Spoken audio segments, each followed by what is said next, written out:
हैं कि अभी मुक्तेश्वरानंद को एबीसीडी नहीं आती है राजनीति की। एबीसीडी शब्द जो है अंग्रेजी का है, काका भी कह सकते थे। तो ज्यादा अच्छा लगता है उनके मुख से कि एक भारत का विद्वान बोल रहा है। कश्मीर के मामले में समस्या क्या है? समस्या यह है कि भारत कहता है कि ये हमारा अंग है, पाकिस्तान कहता है कि ये हमारा अंग है। इतना कड़ा कानून गौ हत्या के बारे में जिस स्टेट में हो वो स्टेट पाकिस्तान का हो सकता है। राम भद्राचार्य जी का वक्तव्य आया।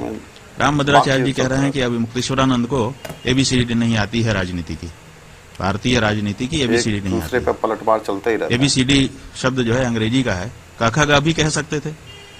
तो ज्यादा अच्छा लगता है उनके मुख से कि एक भारत का विद्वान बोल रहा है। खैर, तो वो कह रहे हैं कि अभी मुक्तेश्वरानंद को राजनीति की एबीसीडी नहीं आती।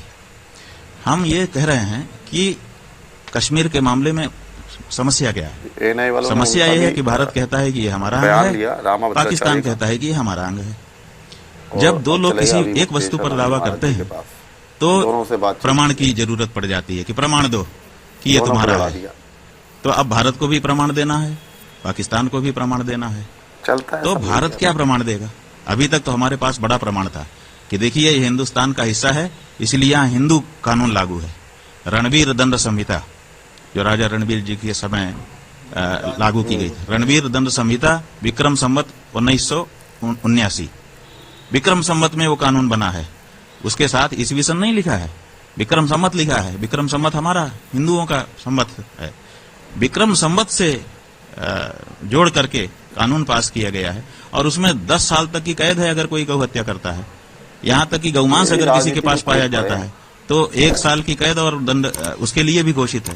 इतना कड़ा कानून गौ हत्या के बारे में जिस स्टेट में हो वो स्टेट पाकिस्तान का हो सकता है।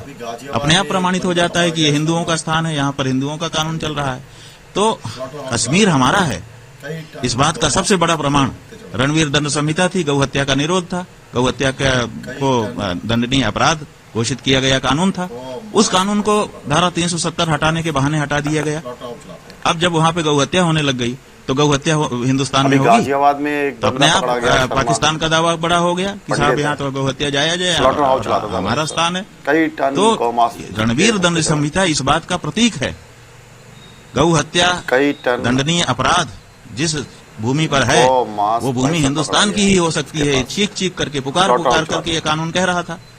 तो फिर राजनीति जानने वालों ने इतने बड़े प्रमाण को वहां से क्यों हटा दिया? 370 धारा हटाने के नाम पर आपने ये क्यों किया? और आपने पूरे देश में लागू कर दिया भारतीय जो पिनल कोड था, इंडियन पिनल कोड, भारतीय दंड संहिता, उसको अब भारतीय न्याय संहिता 2023 कहा जा रहा है। तो भारतीय न्याय संहिता में आपने वो प्रावधान क्यों नहीं लाए जो प्रावधान पहले से वहां रणवीर दंड संहिता के माध्यम से लागू थे? उनको आपने भारतीय दंड संहिता में क्यों नहीं स्थापित कर दिया? किस व्यक्ति ने मांग की थी कि इन दोनों कानूनों को हटा दिया जाए? किसी ने मांग तो नहीं की थी। रणवीर दंड संहिता की धारा 298 का और 298 खा वो किस कारण से भारतीय न्याय संहिता का हिस्सा नहीं बन सकी? क्यों हटा दिया गया? इसका मतलब है हम हाँ, गो हत्या पर जो प्रतिबंध परंपरा से वहां पर था, कानून था, उस कानून को वहां पे लागू रखा जाए ताकि गौ हत्या उस जगह पर ना हो सके। इससे दो चीज होती है, एक तो हम हिंदुओं की भावना की सुरक्षा होती है और दूसरे उस स्थान पर हिंदुओं का आधिपत्य रहा है, वहां पर हिंदू कानून चलते रहे हैं, इसलिए वो स्थान हिंदुस्तान है। ये बहुत बड़ा प्रमाण है। तो दोनों ही राजनीतिक दृष्टि से भी ये आवश्यक है और भावनात्मक दृष्टि से और धर्मशास्त्र की दृष्टि से भी आवश्यक है। तो हमने इसीलिए इसकी मांग की है। तो इसमें लोग कह रहे हैं कि हमारा वक्तव्य उल्टा है। उल्टा नहीं है, कंट्रोवर्सी इसलिए बन गई है। हाँ, आप 370 की मांग कर रहे हैं कि गो हत्या की मांग? भाई हम मांग कर रहे हैं कि 370 धारा हटाने के नाम पर जो आपने रणवीर